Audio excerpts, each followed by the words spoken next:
Up for questions. If anyone has a question. If you don't ask questions, we'll talk. Yes. When did women expand into Alberta and Manitoba? Like it was strictly Saskatchewan, was it not an issue? No, we called it Prairie. So here's the other thing. We called it Prairie School for Union Women, even though it started in Saskatchewan, but we called it Prairie because we wanted to ensure that we would be open to having people from other provinces there. And we also, at one point, we had core groups in both Alberta and Manitoba that would, when we had our meetings, would be connected in by phone because we wanted them to take up responsibility for different things. We wanted them to be involved, we wanted them to suggest and offer courses, all of those sorts of things. So yeah, it's always been Prairie School for Union Women, although its primary hub has been in the Federation of Labor in Saskatchewan. So that's, or not, yeah, I guess the hub was the primary people were here in Saskatchewan. And at one point we did talk about moving the school and basically doing it every third year in each of the provinces. So Saskatchewan would get it this year, Manitoba next, Alberta the next, back to Saskatchewan. And the sisters in Alberta and Manitoba told us that they were quite fine with us carrying them out for the work. And you know, I mean, in fairness to them, I don't think that they had, they may not have had the supports of someone or a group of people that would take it on. I was really fortunate to be involved along with Cheryl in those early days, but I don't know if we would have had the feminist lens applied in popular education style, in a transformational learning, if we hadn't had key labor educators like Cheryl, like Adrienne Pavo, like Sharon Hurd, because they brought that. Oh, and by the way, you mentioned Barb Thomas. So we also used to encourage people from other provinces to come and be facilitators. And we would say, like, look, we don't have a lot of money because, you know, this is a break-even thing. And so we would say to Barb Thomas or a number of other people they're key in this whole area, like, we can pay your expenses, like, to get here, but we don't have a per diem or any of that sort of stuff. And we were being honest, we weren't being cheap. But so we would encourage people to come, and then of course word spread because they would go back and they would talk to other people. But we've had people from all across the country. BC, Quebec, Ontario. We've had people from Atlantic Canada come. We've had people from the territories. So it's called Prairie School, but it's like a lot of schools, it's open to anybody that can get their bones there. Yeah, I just want to say in the early days too, we learned some lessons along the way, Cheryl. So if you read this, the one chapter on the Inside Out course, which is the course on GLBTQ issues. It wasn't always called Inside Out, but in fact, I think the second year the school was in operation, we, again, you know, here I want to give you the schedule is, school would at that point happen in March. We give ourselves a few weeks off. By May we were meeting, we were gathering together what courses needed to be offered so that by the time the SFL convention came along in October, we had a leaflet to put out about the courses. So we decided as we were preparing for the second school that we really needed to have a course on lesbian issues. And this, by the way, this was not being offered at lots of other courses. So we were gonna do this, right? We're gonna take this step. And so we must have consulted with somebody on the name, because we wouldn't have just done it on our own. And so the course is inventively called that first year, Lesbians and Unions. which sort of didn't have a lot of creativity to it. It did. I mean, was then changed to Inside Out, and it's changed over the years as well. But there were other courses as well. Like we had ones that were called one year called Women and Economics. Really sounds like you're going to get the pound of paper, right? And that didn't. The course was great because again, it had a feminist lens on economics and those sorts of things. But we didn't have high enrollment. The next year we changed the name to call it if women hold up half the sky, how come we don't own half the world? And we got a whole bunch of people who wanted to come to the course because it sounded more interesting. It was the same course. In fact, I think it might have even been the same course description. So we learned along the way. I mean, when I talk about learning, it wasn't a group of people coming in and trying to teach people things. All of us learned on this about what we were trying to do. And then sometimes we'd come back and say, that course was really good, but it was deadly to try and get through in the amount of time we had. Or, that one just hit the wall on a feminist analysis. It didn't get us there. So we didn't then say, well, we dumped that. We would say, how do we change it? Oh, and the last thing, I know I told you that I'd talk if you didn't ask questions. The other thing is, talking about continuous learning, we had a rule that said that you could only be a facilitator 3 years in a row, unless there was some overwhelming reason, but that you had to have more than a note from your mother for that. But, so we had a rule that said you could only be a facilitator 3 years in a row, and then you had to take at least 1 year out, because that meant that course might be offered by somebody else, or we might have a different course. And that was the other thing. We tried as much as possible not to offer sort of the same 6 courses every year, or maybe the same 6 courses and we offer 2 different ones or whatever. So it was, the facilitators took a break, the course took a break, and that meant that there was still interest from people to say, oh yeah, and the one thing we didn't accomplish that was always part of it is, how do we get participants to take a break? Because in the labor movement, we have this thing where people are interested in learning, and so they take the courses. And then they come back and take the courses. And then they come back and take the courses. And that means that somebody else isn't taking the course because there's no room. And being a labor central, we couldn't control that. Well, there is one union that does this, the Elementary Teachers Federation in Ontario, that has an annual women's conference called And Still We Rise. 400 women, I've been to it in Toronto several times, 400 women, and the priority is given to anyone who has not attended before. That doesn't mean that people coming for a second or more time can't attend. It's just that the 400 spots are taken by women who've never attended before. And guess what? They're all taken up by women who've never attended before. One other thing about learning, I know that at first I think childcare, when it was offered, was only during the course, during the day, and then when we were saying, okay, it's great that I get to bring my child here so that I don't have to worry about childcare or different arrangements at home. But now I don't get to do things in the evening. I don't get to relax and have fun with my other sisters and talk about what we learned in the courses, right? So then it did become extended, as Cindy was saying. So it's another learning that happened. Kathy.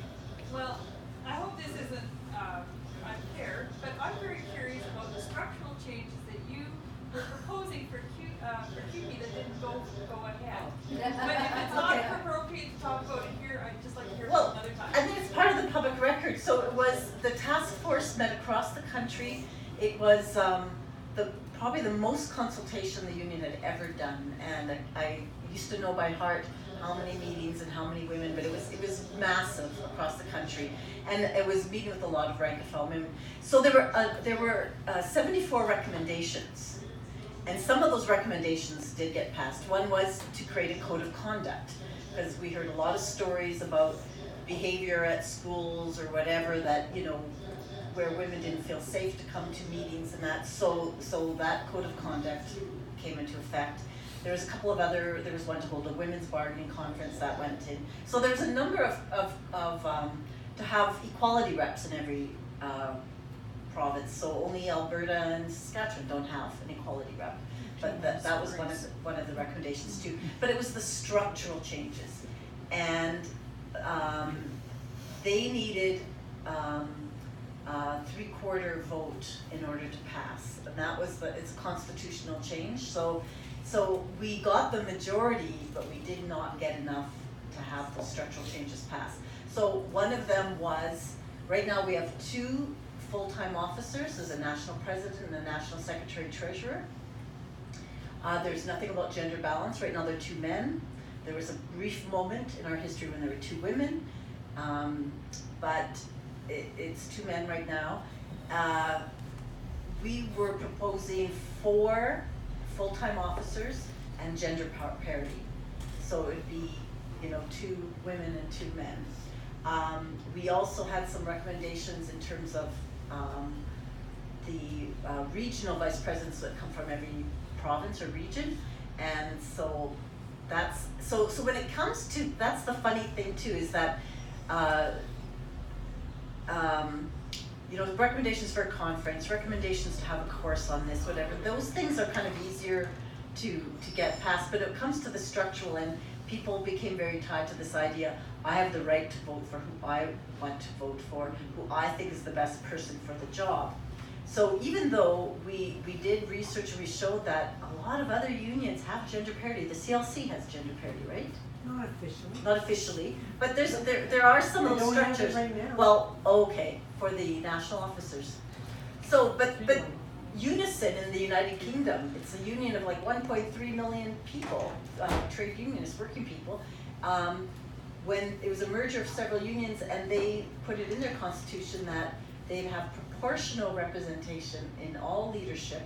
So 70% of their members are women, 70% of all their elected positions are women. That's what I actually wanted to propose, but we thought we were making a compromise that would get passed. You know, oh, gender parity, let's go for that, even though our union is probably, you know, close to 70%, 67% women. But anyway, so that's what it was. And there's still been a struggle, I think, almost every convention to try to get diversity seats, to have more diversity seats. And it's really, it's an interesting, there's an academic named Linda Briskin who's done a lot on women and unions, and she's done a lot of analysis of this idea of individual merit. Unions are all about collective action to bring up, you know, to help those at the bottom, or to help everybody succeed, right? But when it comes to electing those who represent you, individual merit. Okay, any other questions? Yes. Yeah, I'd like to know how each of you got your start in the labor movement and what inspired you the most, and maybe what were some of the most major challenges that you experienced? Whoa. Okay. Okay, the question was how each of us got our start in the labor movement, what inspired us, and what were some of the biggest challenges? Okay, so I'll try not to go on and on about this one. So I, you know, a number of years ago, the CLC was doing some work around engaging our disengaged members. And they would talk about reaching out to people who are disengaged. And then I was a CLC officer at the time, and I said, this is real simple to me because I was a disengaged member. I was a union member for 8 years. I was a social worker in Regina and in Yorkton, and then in a place called Sedley, Saskatchewan. And I was a social worker who knew nothing about unions. and probably would have been somewhat anti-union, as was my father. And by the way, my sister's here, so I have to watch what I'm saying. But it's good to bring family out, eh? So I didn't know anything about unions at all, and I got involved because someone that I worked with at Sedley said to me, hey, the social workers, corrections workers, what was called an occupational group, we're looking for some people to serve on the negotiating committee specific to your issues, and I think you'd be good at that. And these are the absolute words. I remember saying this to her. Her name was Shirley. I said, I don't know, Shirley. I don't know anything about unions, and I'm not sure I even like them. And that's the absolute truth. And that was because about 5 years before that, other than the fact that's the only reason I remembered the word union, is because I was going to my niece's christening in Fort St. John, BC. I was back in the School of Social Work. I had stayed up to 3 o'clock in the morning to get my sociology paper in. Thank you very much to my prof. And I was going to my niece's christening, and I went out to the Regina airport in the taxi, and there was these people walking across the street in front of me, back and forth, going nowhere. And I said to the taxi driver, let's just, I gotta catch this plane. And he said, I can't go through, it's a picket line, which I had absolutely no idea what it was. And then we couldn't go through, which I was really mad about, because being a university student, I'd spent a lot of money on this taxi. And what I didn't know, it wouldn't have done any good to go through the picket line anyhow, because it was the air traffic controllers that were out. So go ahead 5 years, I think, well, I'll just go see what this is about. Curiosity killed me, and I got involved a couple of months before we went out on the first general strike of a provincial public sector union in Canada. And I was still learning. I was fortunate enough to have really good femtors and mentors, people that would take my really stupid questions and do some transformational learning with me. So that's sort of how I got involved. I wish I could tell you that I, grew up with all of this stuff. My mother was a militant brown owl, so in Girl Guides. But so what inspired me was really the fact that the people I ran into, that the workplace had not been very good to them.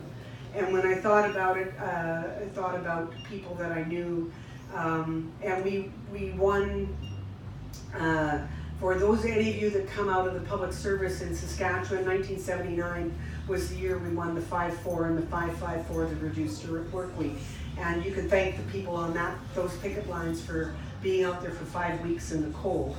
It was, I ran into people who didn't have any rights. And so you think, well, I'm gonna stick around until I can get this changed. And I it's not perfect yet, so I'm still sticking around. So that's sort of what, and I guess what inspires me is those same people. The people that still keep on trying to struggle with, bring some change about in their life, even though they've got a lot of other challenges that I didn't have. And I want to close with this because I have mentioned my family. And I want to encourage all of you to find out about your family. And my sister Marilyn will know this little story. When my mom was dying here in Saskatoon a number of years ago, Marilyn and I were sorting through her papers, trying to keep ourselves busy while we were looking after her. And I came across this little piece of paper that was from a union magazine. And it talked about a union meeting and what they had talked about at the meeting. And then it said at the end, perhaps the highlight of our evening was the honoring of our brother, Alfred Butler. He was a section foreman in Hanley, Saskatchewan, lived there for X number of years, raised 11 children, so on and so forth.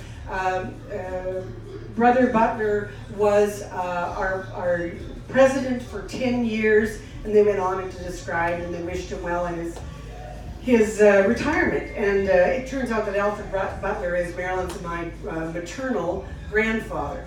And so I went into my mom, who was dying at that point, and laid beside her on the bed and said, "Mom, when did you think I was going to be interesting for me to know that Grandpa was actually not only a union member, he was a union activist?" She couldn't talk very much, so she just sort of went like this. So later after she died, I said to my Uncle Charlie, Charlie, what do you know about Grandpa? "Oh yeah," he says, "he was fired for organizing a while ago, or in his early years." So I was really proud of that, but I guess I don't think that we ever talked union at home. So I would go home and ask your parents what, those of you that are union activists, social activists, wherever you ever, go and ask them, okay, so what is my lineage here? Because it comes from somewhere. Well, I don't come from the same, I'm not, I have never worked for a union. I've been in unions, and probably when I started being a teacher and active in the Manitoba Teachers Federation is the first time I got involved. But what was always really important to me was the history of collective action and unions involved in collective action. And living in Manitoba and in Brandon, I became early on aware of things like the general strike, the Ukrainian Readers Hall. I knew all the places where people used to gather. And those are the things that still inspire me, because I'm still very interested in how do we mobilize people to take actions, and moreover, not only from unions, but unions joining with other social movements. So I think there's a lot of work still to be done. Like Barb, my first experience with the union was not positive. I was a teaching assistant at the University of Regina. Went to my first union meeting. It was one of those classrooms that go down an aisle, right? And there's guys talking and pounding their fists, and they wanted to pull out of the SFL. I don't even remember to this day why they wanted to pull out of the SFL, but they were angry about something about politics at the SFL. There was no introduction. I didn't understand the language. I'm thinking, I don't think this is for me. And then when the leadership changed, and there was a woman leader, president of the local 2419, Susan Saunders. Susan Saunders tapped me on the shoulder and said, "You know what? I think it'd be really great if you got involved, and would you like to go on a committee?"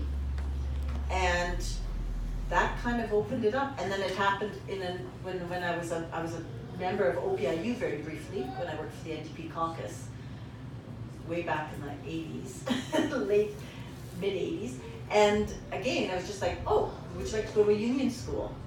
And so I think those kinds of actions, it's like bringing someone along, like going to a meeting where you don't know the language and people are yelling. And for those of you that don't know, union meetings are not really exciting most of the time. There's an order of business, and it's very, very rigid, and there's rules of order, and it's like you don't know how to ask a question unless you know how to. Right. Anyway, so that's it. And then once I saw that you can actually get involved and it can be humanizing, and yeah, it was great. Excuse me. Okay. Cindy was going to read a short section from the book, and Barbara, are you going to too, or? No, I'll just add, I've got a couple Okay. last comments. Because we're starting to compete with the Yeah. hip hop next door. So, and then we'll end.